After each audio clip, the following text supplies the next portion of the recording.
आप सभी का स्वागत है आपका अपना क्लास मैजिकल क्लास 2.0 में। तो फ्रेंड्स, आज पढ़ेंगे भारत का संवैधानिक विकास का क्रम, यानी कि जितने भी एक्ट पारित किए गए थे 1773 से लेकर 1947 ईस्वी तक, तो इन सभी का theory plus previous year question कराया जा चुका है। तो आप लोग जाकर प्ले लिस्ट में देख सकते हैं। आज इसी से रिलेटेड लगभग 30 plus most VVI MCQ question को कवर करेंगे। तो चलिए क्लास की शुरुआत करते हैं। पहला प्रश्न है, रेगुलेटिंग एक्ट कब पारित किया गया? रेगुलेटिंग एक्ट कब पारित किया गया था? तो ऑप्शन बी, रेगुलेटिंग एक्ट 1773 में पारित किया गया। क्वेश्चन नंबर 2, इनमें से कौन सा राज्य ब्रिटिश प्रेसिडेंसी के अंतर्गत आते हैं?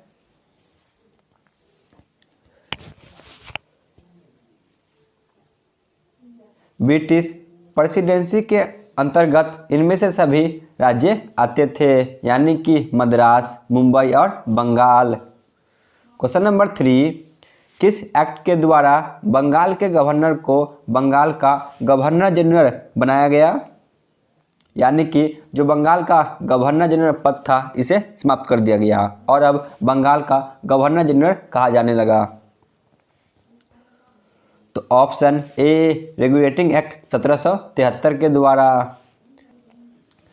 क्वेश्चन नंबर 4, बंगाल का पहला गवर्नर जनरल कौन बने? बंगाल का पहला governor general option B, Warren Hastings बने। जो वॉरेन हेस्टिंग है तो यही बंगाल का अंतिम गवर्नर भी थे। क्वेश्चन नंबर 5, कोलकाता में उच्चतम न्यायालय की स्थापना कब किया गया? कोलकाता में उच्चतम न्यायालय की स्थापना 1774 में की जाती है। क्वेश्चन नंबर 6, कोलकाता उच्चतम न्यायालय के प्रथम मुख्य न्यायाधीश कौन बने? कोलकाता उच्चतम न्यायालय के प्रमुख न्यायाधीश option B, sir Elijah Impey बने। Question number 7, Pitt's India Act कब पारित किया गया? जो पिट्स इंडिया एक्ट था तो इसे कब पारित किया गया? तो ऑप्शन सी, 1784 में। क्वेश्चन नंबर 8, बोर्ड का डायरेक्टर की संख्या कितनी रखी गई? जो बोर्ड ऑफ डायरेक्टर थी इसकी संख्या कितनी रखी गई थी? तो option C, 24। Question number 9, board का डायरेक्टर किस कार्य के लिए बनाई गई? बोर्ड का डायरेक्टर ऑप्शन बी, व्यापारिक कार्यों के लिए बनाई गई थी। Question number 10, board of controller की संख्या कितनी रखी गई थी? बोर्ड ऑफ कंट्रोलर की संख्या ऑप्शन डी, 6 रखी गई थी। क्वेश्चन नंबर 11, बोर्ड का कंट्रोलर किस कार्य के लिए बनाई गई थी? जो बोर्ड ऑफ कंट्रोलर था तो यह किस कार्य के लिए बनाई गई थी? तो ऑप्शन ए, राजनीतिक कार्यों के लिए बनाई गई थी। क्वेश्चन नंबर 12, किस एक्ट के द्वारा ब्रिटिश सरकार ईस्ट इंडिया कंपनी का एकाधिकार आंशिक तरह से समाप्त कर दिया?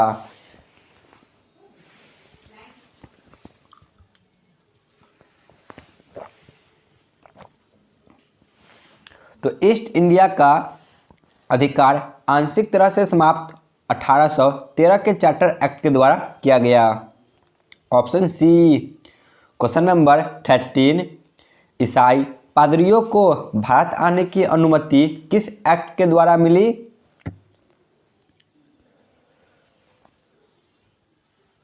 तो ऑप्शन सी, चार्टर एक्ट 1813 के द्वारा ही ईसाई पादरियों को भारत आने की अनुमति प्रदान की गई। क्वेश्चन नंबर 14, भारतीय शिक्षा और साहित्य पर 1 लाख खर्च करने का प्रावधान किस अधिनियम द्वारा दिया गया? तो इसका प्रावधान भी 1813 के चार्टर एक्ट के द्वारा दिया गया था।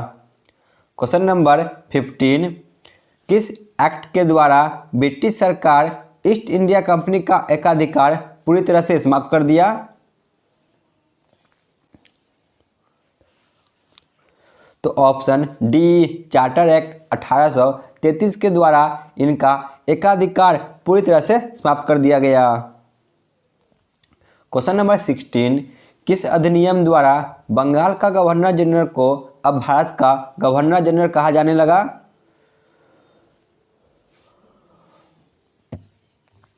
तो ऑप्शन डी, चार्टर एक्ट 1833 के द्वारा जो बंगाल का गवर्नर जनरल पद था इसे समाप्त कर दिया गया और अब इसे भारत का गवर्नर जनरल कहा जाने लगा। क्वेश्चन नंबर 17, बंगाल का प्रथम गवर्नर जनरल कौन बने?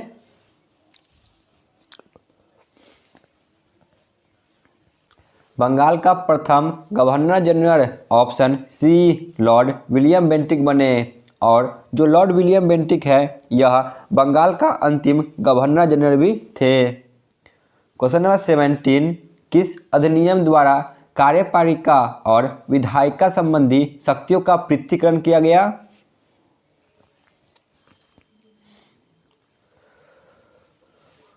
तो ऑप्शन सी, चार्टर एक्ट 1853 के द्वारा जो कार्यपालिका और विधायिका थी तो इसकी शक्तियों का पृथक्करण किया गया।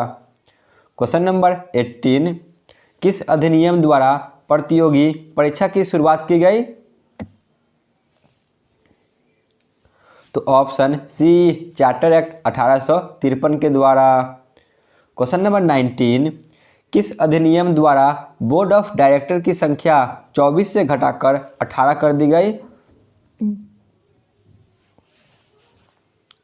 तो यह प्रावधान 1853 के चार्टर एक्ट के द्वारा ही किया गया था कि जो बोर्ड ऑफ डायरेक्टर था तो इसकी संख्या 24 थी तो इसे घटाकर 18 कर दी गई। क्वेश्चन नंबर 20, किस अधिनियम द्वारा भारत के गवर्नर जनरल पद को समाप्त कर दिया गया?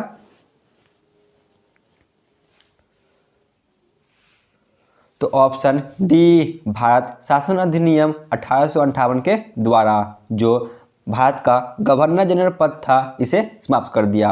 अब इसके जगह पर वायसराय का पद लागू किया गया, ठीक है ना। क्वेश्चन नंबर 21, किस अधिनियम द्वारा कंपनी के शासन को ब्रिटिश क्राउन के हाथों में सौंप दिया गया? तो ऑप्शन डी, भारत शासन अधिनियम 1858 के द्वारा।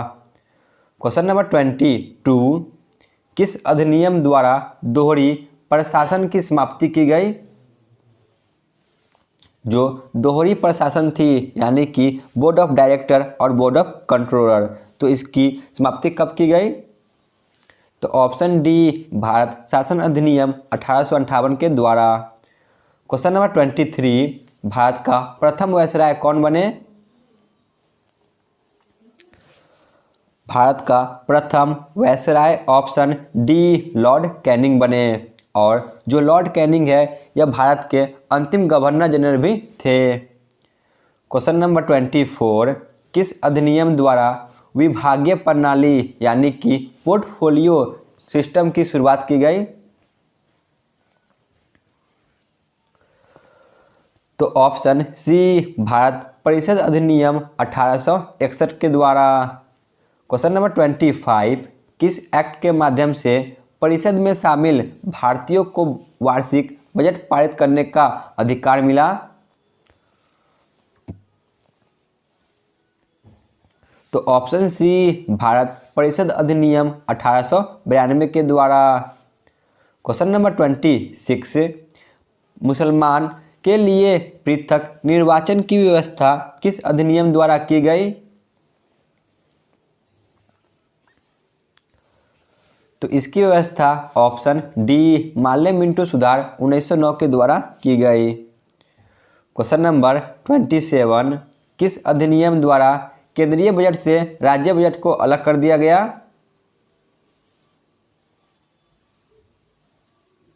तो ऑप्शन डी, भारत शासन अधिनियम 1919 के द्वारा। क्वेश्चन नंबर 28, किस अधिनियम द्वारा भारत में पहली बार महिलाओं को मताधिकार मिली? तो ऑप्शन डी भारत शासन अधिनियम 1919 के द्वारा। क्वेश्चन नंबर 29, किस अधिनियम द्वारा बर्मा को भारत से अलग कर दिया गया?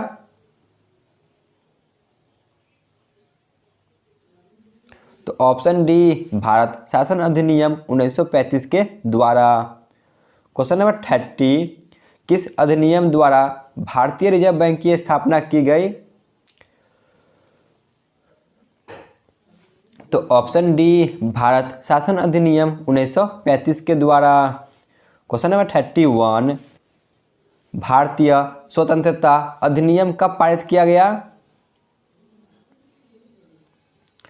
भारतीय स्वतंत्रता अधिनियम ऑप्शन बी 1947 में पारित किया गया। तो चलिए चलते हैं आज के अंतिम प्रश्न पे। क्वेश्चन नंबर 32, भारत को कब आज़ादी मिली थी? भारत को आज़ादी 15 अगस्त 1947 को मिली थी, ऑप्शन सी।